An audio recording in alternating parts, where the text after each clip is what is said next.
AITA for marrying someone else after my fiancée said my best man was more attractive?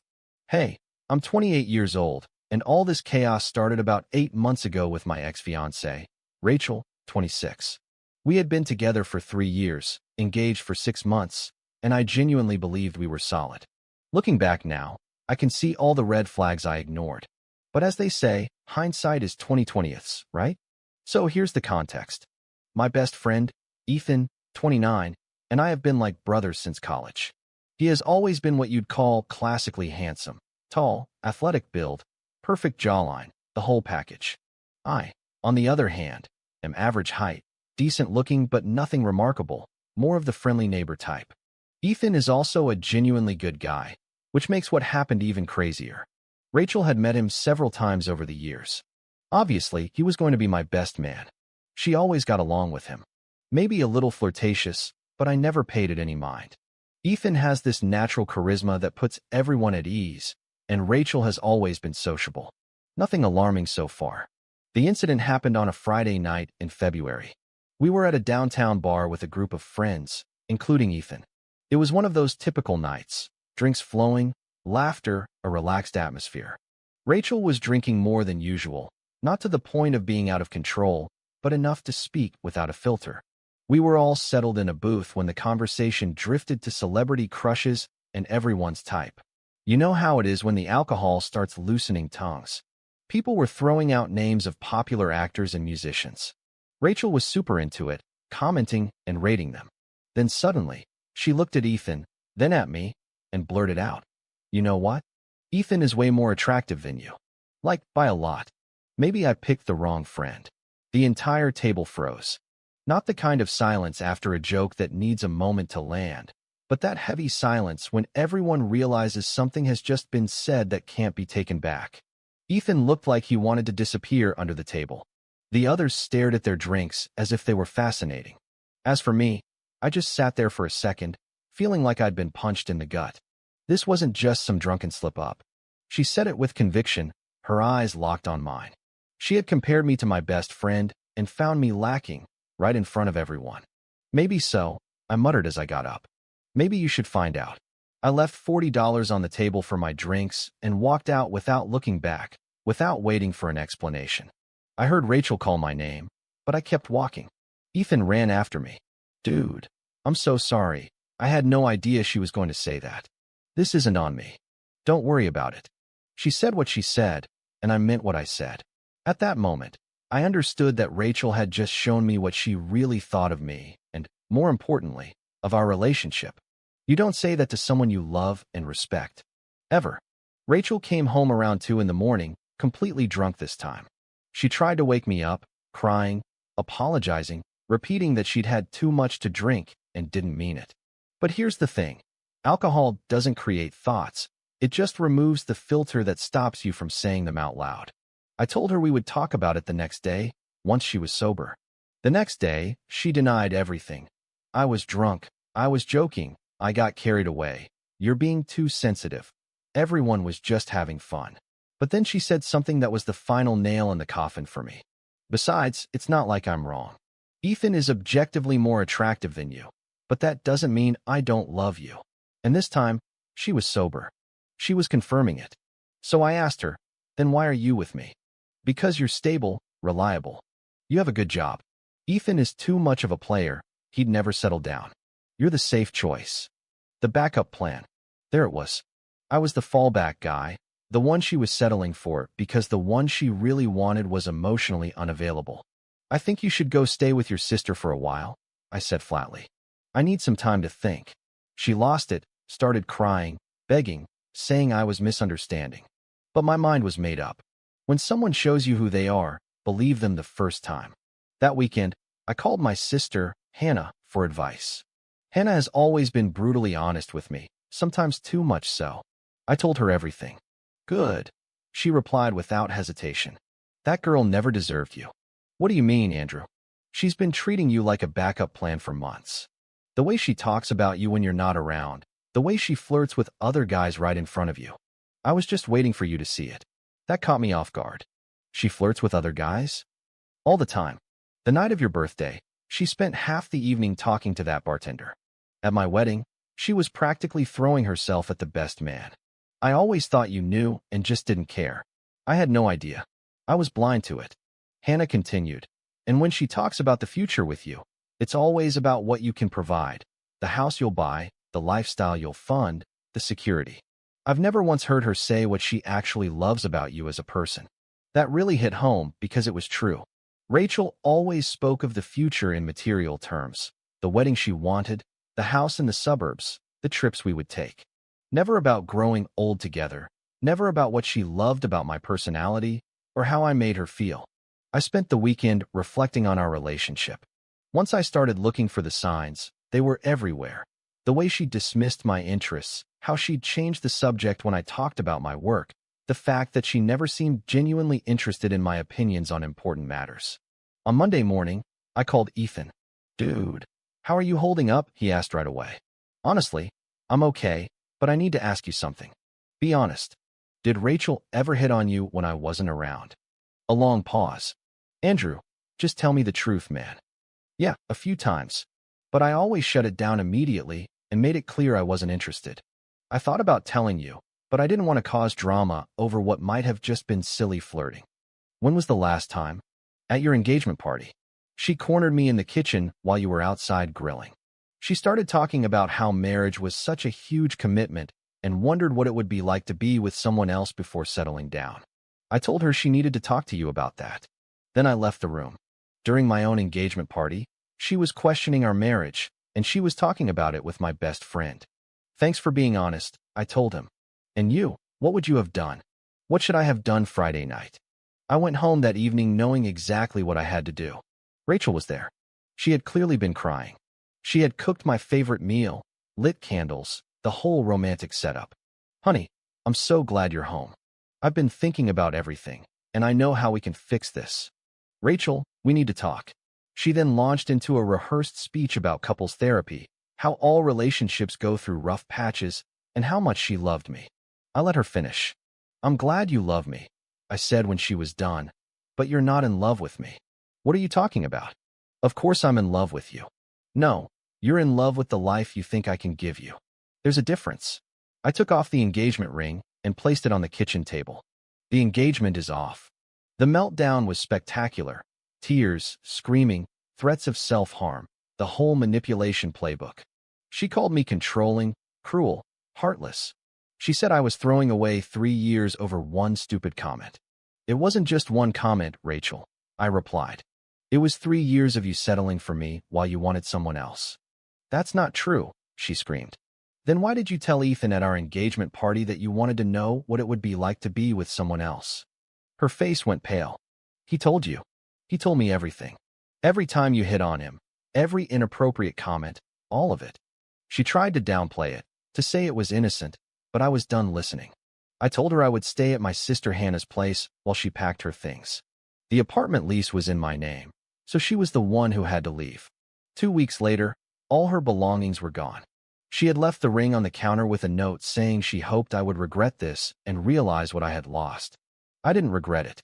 For the first time in months, I felt like I could breathe. Update. A turning point. I met someone. It's been about 6 weeks since my last post. Damn, my life has completely changed. First off, thank you to everyone who commented on my original post. The support was overwhelming and helped me realize I'd made the right decision. Many of you asked for an update, so here it is. Rachel tried to contact me several times during the first few weeks. Texts, calls. She even showed up at my apartment and sent her friends to talk to me. I blocked her everywhere and asked the doorman not to let her up. Her sister called me once to tell me I was making a huge mistake and that Rachel was devastated.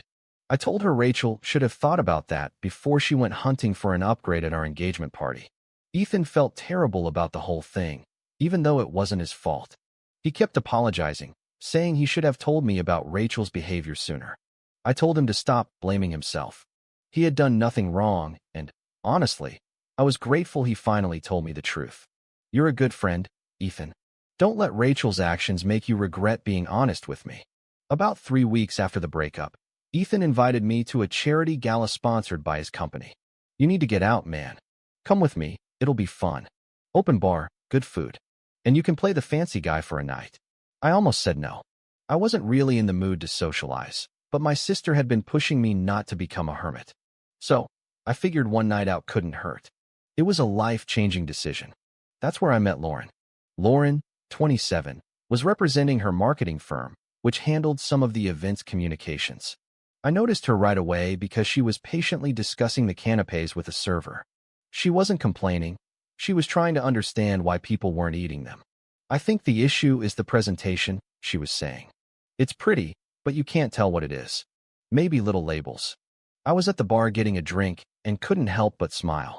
A beautiful woman in a stunning dress, treating the canopy strategy like it was a corporate merger. I walked over. Sorry, I couldn't help but overhear. I think the real problem is that people are afraid of eating something too fancy. They're worried they'll make a mess. She turned to me, and I swear I felt something shift in my chest. Lauren has incredible green eyes and a smile that lights up her entire face. You think so? That's brilliant. So the solution isn't better labels, it's making the canapés more approachable. We ended up talking for 2 hours about work, travel, books, movies, our shared love for trashy reality TV. She was funny, smart, genuine, and she treated the catering staff with the same respect she showed the CEO who walked by. When Ethan found me later, I was at a table with Lauren, doubled over laughing at one of her stories about a disastrous wedding she had worked. I see you've met Lauren, Ethan said with a knowing smile. You know each other? Her firm handles the marketing for a lot of our events. She's amazing. Oh, stop it, Ethan, Lauren said, laughing. You always make my job easier. I walked her to her car that night, and we exchanged numbers. She texted me before I even got back to Ethan's car. Thanks for a lovely evening. I hope the canapés find their voice. I burst out laughing when I read that. 3 days later, we had our first real date. A coffee that turned into lunch, which then turned into a multi-hour walk through the city just talking. Everything with her was effortless. No games, no drama, just sincere conversation and a comfortable energy that made me feel like I had known her for years. On our second date, she asked about my dating history. I was honest about Rachel and the breakup. When I said, she told me my friend was more attractive than me, Lauren looked genuinely perplexed. Seriously? In front of everyone? What an idiot. Thanks. But Ethan really is better looking than me. Lauren stopped walking and looked me in the eye. Andrew, can I tell you something? Of course. I met Ethan before you that night. He was the one who introduced himself when he arrived. He's a nice guy, very handsome, but I wasn't interested. Do you know why? I shook my head. Because when you came over to help with the canapés, you weren't trying to impress anyone. You saw a problem and wanted to help solve it. And that is way more attractive than just a pretty face. I almost kissed her right there on the sidewalk. Since then, we've been inseparable. Lauren is everything Rachel wasn't. Thoughtful, encouraging, genuinely interested in me as a person. She listens when I talk about my job. She remembers the little details I mention in passing. She makes me laugh every single day. Most importantly, she makes me feel valued, not for what I can give her or provide for her, but for who I am. Last weekend, I introduced her to Hannah and my parents. Hannah pulled me aside afterward. I really like her. She's good for you. Seriously, you're different with her. Happier. More yourself. Rachel always made you seem like you were playing a part. Hannah was right. With Rachel, I always felt like I was being tested to be the right fiancé. With Lauren, I'm just me. Oh, and the final detail. Apparently, Rachel found out about Lauren. My friend Ryan, who is still in touch with Rachel's roommate, told me she's been asking questions about my new relationship and seems very upset that I'm already dating someone. She's saying you're only doing it to make her jealous, Ryan reported. Tell her the only thing I'm trying to do is be happy. Which brings me to the big news. I think I'm going to ask Lauren to marry me. Yes, I know it's only been 6 weeks. But in 6 weeks with her, I've felt more loved, more understood, and more excited about the future than I did in 3 years with Rachel. When you know, you know. Ethan thinks I'm crazy, but he's fully supportive. Dude, I've never seen you like this. If Lauren makes you this happy, go for it. I'm planning to propose next month. I've already spoken to her parents, who are incredible. I've picked out the ring, and everything is planned. Rachel can keep wondering what she lost. I'm too busy being grateful for what I've found. Update 2. She said yes. And Rachel's family is losing it. Oh my God, Reddit. I can hardly believe I'm writing this, but here it is. I proposed to Lauren 3 weeks ago, and she said yes. We're getting married in a few months.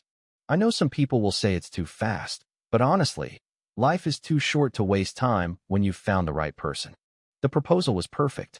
I took her back to the same charity gala where we first met, telling her I was scoping out the venue for a project. When we got to the exact spot where we first talked about those infamous canapes, I got down on one knee. Lauren, that night, you solved the problem of the canapes, but more importantly, you solved the problem I didn't even know I had. I was settling for someone who saw me as a second choice. Will you marry me? She started crying before I even finished my sentence. When she said yes, the entire catering staff, who were in on it, came out applauding. I found out they remembered us from that night too. We're in a frenzy of wedding planning. Lauren is an incredible organizer, which shouldn't surprise me given her job. Everything is falling into place. A small ceremony, just family and close friends, in a beautiful garden an hour outside the city. Ethan will be my best man, of course. Lauren adores him. She thinks it's absurd that Rachel tried to sabotage our friendship. Why would anyone want to break a bond like that? She asked me when I told her the whole story. And this is where things get weird. The news of our engagement reached Rachel, and apparently, she's not taking it well. Connor called me last week with an update.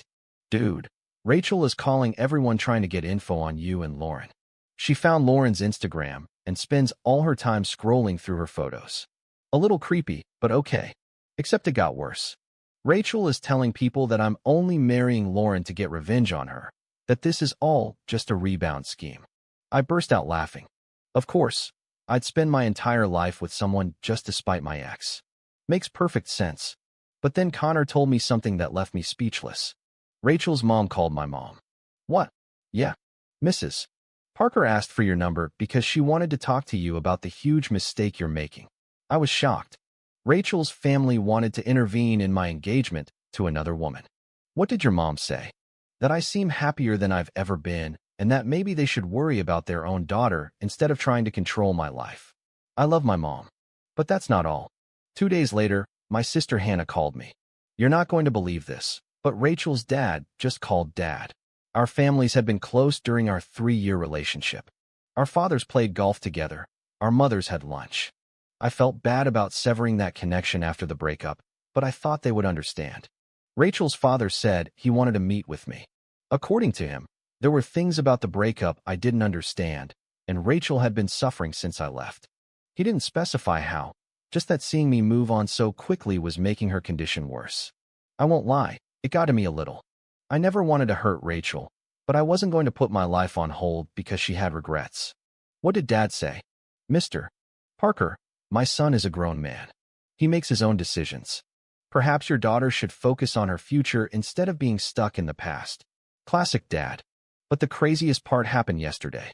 Lauren and I were at the mall looking at wedding stuff when we ran into Rachel's sister, Madeline. We had always gotten along, but this time, she approached with a seriously hostile vibe. Andrew, can we talk for a minute? Lauren, being the angel she is, said she'd go look at shoes to give us some space. Do you know you're destroying my sister? Madeline shot at me as soon as Lauren was out of earshot. I'm sorry Rachel is having a hard time, but she really loved you. She treated me like a default option. She told me so to my face, sober. Madeline looked stunned. She told you that? Yes. The morning after, perfectly lucid. Madeline lost some of her bravado. I didn't know she said that. What did you think happened? That we broke up because she said Ethan was attractive and I couldn't handle it? She told you that, didn't she? Of course. She had told her family I was jealous and controlling. Your sister spent months flirting with my best friend behind my back. She told him she wondered what it would be like to be with someone else. At our engagement party, it wasn't one stupid comment. It was a series of choices that showed she didn't respect me. Madeline was quiet for a long time. She really said she was settling for you? Yes. I'm sorry. I didn't know. It's fine, but understand this. I'm not marrying Lauren to hurt Rachel. I'm marrying her because I love her and she truly loves me back. Madeline nodded slowly. She seems great. She is. When Lauren came back, Madeline was even polite and complimented the ring. After she left, Lauren asked me what happened. I told her everything. The family pressure, Rachel's distorted version of events, all of it. Do you think I should be worried about her? Lauren asked. About Rachel? No, she's just not accepting that her actions have consequences. No, I mean her mental state. This level of obsession isn't normal. She was right. Healthy people don't mobilize their families to harass an ex and his new fiancé. They don't stalk social media or invent revenge narratives. I promised her I would be very careful. Ethan thinks Rachel is going to crash our wedding. Lauren thinks that's ridiculous. But honestly, after everything that's happened, I wouldn't be surprised. We've already spoken with the venue's security as a precaution. The wedding is in 6 weeks. I can't wait to marry Lauren and leave all this drama behind me. But something tells me Rachel isn't done trying to make this all about her. Update: the wedding was perfect. And yes, there was drama. I'm writing this from my honeymoon in Italy, and I'm still trying to process everything. In short, Lauren and I are married and happier than ever. But damn, it was intense. The situation with Rachel reached peak insanity. The wedding itself was absolutely perfect. Lauren looked stunning. I teared up watching her walk down the aisle. The ceremony was beautiful, emotional, exactly as we had imagined. Our families were there, our friends too, and everyone seemed genuinely happy for us. The speech from Ethan, my best man, was incredible. He talked about true friendship, about finding real love, and how obvious it was that Lauren and I were meant for each other. There wasn't a dry eye in the house. I felt profoundly grateful to have him by my side. But let me back up to the week before the wedding, because that's when things started to get alarming. On Tuesday, Rachel's mother showed up at my office. My assistant called me on the intercom. "A Mrs. Parker is here to see you. She says it's urgent and personal." I almost told her to send her away, but curiosity got the better of me. I had always liked Mrs. Parker, and to be honest, I was shocked she would go this far. She looked awful, like she hadn't slept in days. The woman who was always so put together seemed defeated and genuinely distressed. "Andrew, thank you for seeing me. I know this is unusual. Mrs. Parker, you shouldn't be here. If Rachel needs something." "Rachel doesn't know I'm here. Please, just 5 minutes." Against my better judgment, I let her in. "Andrew, I have to tell you, Rachel is not doing well at all. She's been battling depression since your breakup, and seeing you get engaged so quickly has sent her to a very dark place." I felt a pang of guilt hearing that, but at the same time, what did she expect me to do? "I'm sorry to hear that, but..." "She's obsessed with this wedding. She's researching the venue, the vendors, everything. She's convinced that if she can just talk to you, she can make you understand you're making a mistake." A chill ran down my spine. "Obsessed? What do you mean?" "She has notebooks filled with information about your wedding, about Lauren, about your relationship." I froze. This was not healthy. Is Rachel planning something? She didn't answer directly, and her silence was answer enough. "I'm here to ask you to postpone the ceremony. Just a few months. Give Rachel time to get help and move on." I stared at her. "Are you asking me to postpone my wedding because your daughter refuses to accept that I've moved on?" "I'm begging you. I'm scared of what she might do." "Then get her professional help, but I am not putting my life on hold because Rachel is struggling to face reality." She started to cry. "She's my baby, Andrew. I know she hurt you, but she's still my little girl, and I'm watching her destroy herself." I felt compassion, I truly did, but this was completely out of line. "Mrs. Parker, I understand your concern, but what you're asking is insane. I am marrying Lauren because I love her, not to hurt Rachel. If Rachel needs help, get it for her. But do not ask me to sacrifice my happiness for her mental health." She left after that, but not without saying, "I hope you don't live to regret this decision." I immediately called Ethan and told him everything. "Dude, that's seriously disturbing. Do you think Rachel would actually try something at the wedding?" "I don't know, but we're hiring security, that's for sure." Lauren took it surprisingly well when I told her that evening. "Wow, that's a lot. Do you think she's genuinely unstable or just dramatic?" "Honestly, a bit of both." So we decided to hire 2 discreet security guards for the wedding, complete with a photo of Rachel. We also made a list of people strictly forbidden from entering under any circumstances. On the morning of the wedding, I was getting ready with Ethan and my dad when Ethan's phone rang. "It's Tyler, a friend from college," he said, looking at the screen. "Weird that he's calling today." He answered. "Dude. What? What?" "Slow down. His face grew serious as he listened. Okay, thanks for the heads up. I'll handle it. What is it? I asked. Tyler works at the downtown hotel. Rachel checked in last night and started asking the staff for information about wedding venues in the area. When he refused to answer, she offered him money. My stomach tied itself in a knot. She's in town. Apparently, yes. I immediately called the venue's security and doubled the number of guards. By then, I was genuinely worried Rachel would try to interrupt the ceremony. But the wedding went off without a hitch. The ceremony was beautiful, the reception was incredible, and Rachel was a no-show. I started to think that maybe she had finally moved on. I was wrong. Lauren and I were on the dance floor for our first dance when one of the security guards approached Ethan. He then came over to us. "Don't turn around," he whispered. "But Rachel is here. She's in a car just outside the gates, watching." My blood ran cold. Lauren noticed my expression change. "What's wrong?" she breathed. I explained. She actually let out a small laugh. "Seriously? She's spying on our wedding." Later, during dinner, the guard came back with an update. Rachel was still parked there, had been for 2 hours, just watching. Since she wasn't trespassing, there was nothing he could do, but he wanted us to be aware. I was ready to go confront her, but Lauren stopped me. "Andrew, no. This is our day. Don't let her steal this from us. Let security handle it." She was right. I wasn't going to let Rachel ruin the best day of my life. But it was clear she hadn't given up. During the reception, Megan, Lauren's maid of honor, came to us looking concerned. "Lauren, a woman has been calling the hotel repeatedly asking to be connected to your bridal suite. The front desk refused, but she's been insistent. Rachel was trying to reach us on our wedding night. Ethan suggested we switch hotels as a precaution. So, we spent our wedding night at a different hotel, checked in under Ethan's name. Even there, around midnight, the switchboard started getting calls from someone demanding to be transferred to the newlyweds who had just arrived.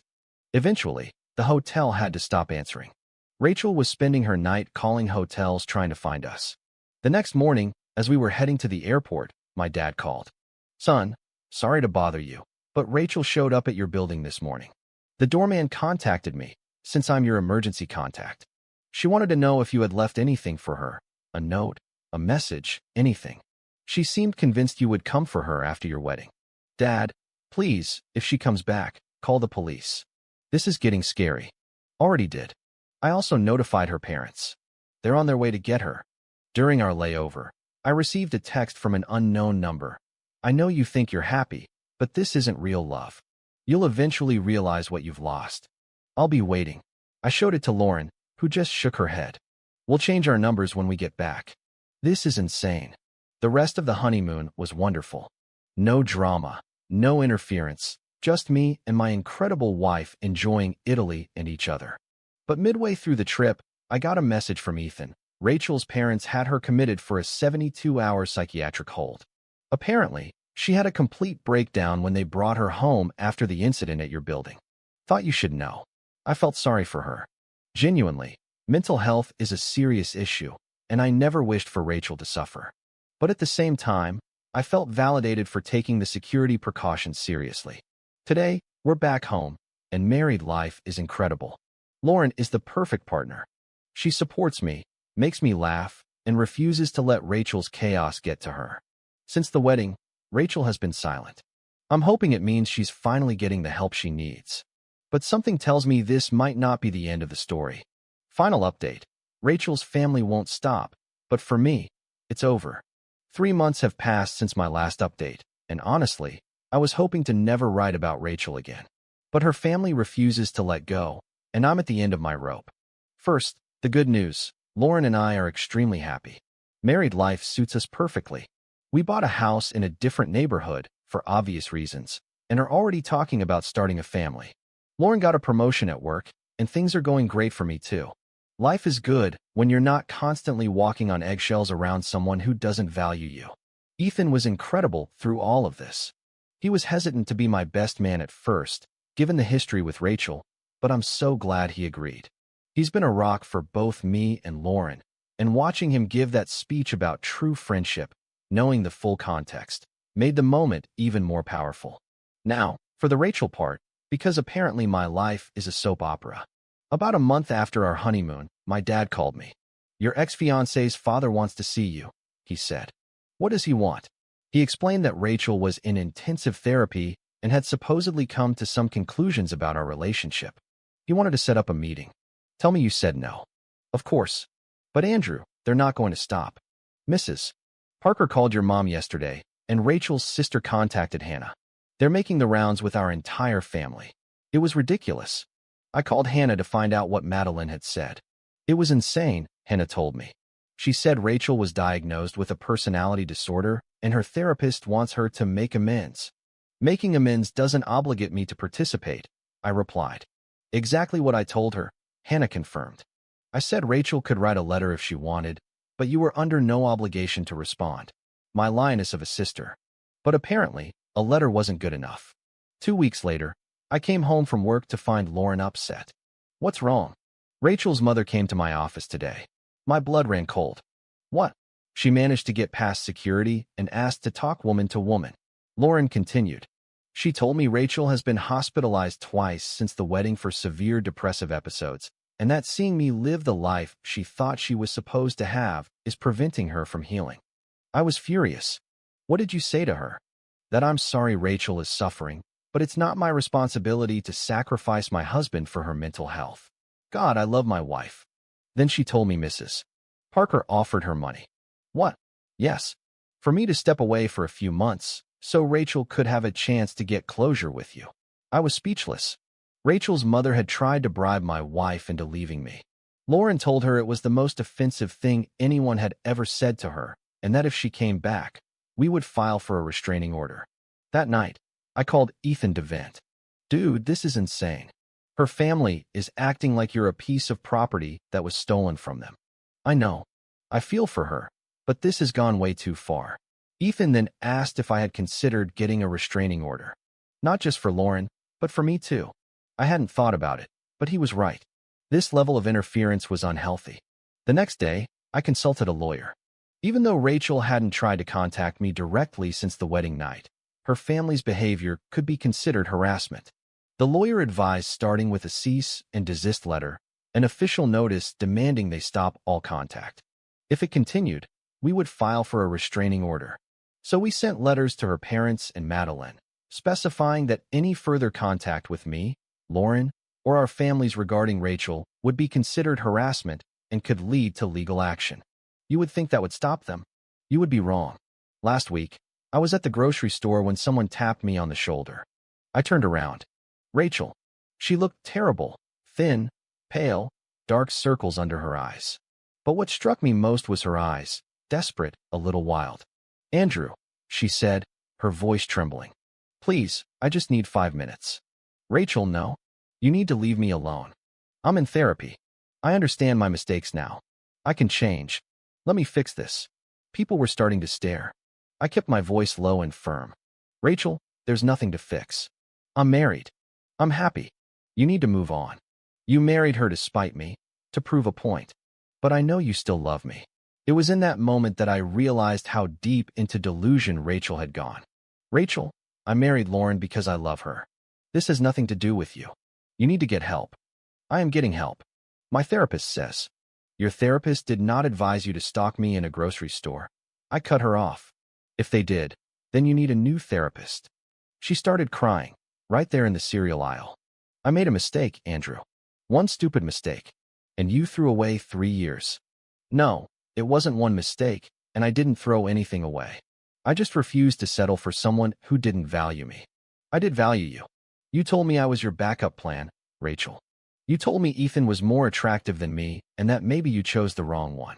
You hit on my best friend at our engagement party. That is not valuing someone. She was silent for a moment, then said something that chilled me to the bone. I could be better than her now. I know what you like. I know what mistakes not to make. Rachel, listen to me very carefully. I don't want you to be better than Lauren. I don't want you to be anything to me. I want you to leave me alone and get on with your life. I walked away, leaving her crying in the grocery store. I felt sorry for her, but I also felt certain that I had been as clear as I possibly could be. When I got home and told Lauren everything, she was worried. Andrew, that doesn't sound like someone who's getting better. That sounds like someone who's getting worse. She was right. That night, I called the lawyer again.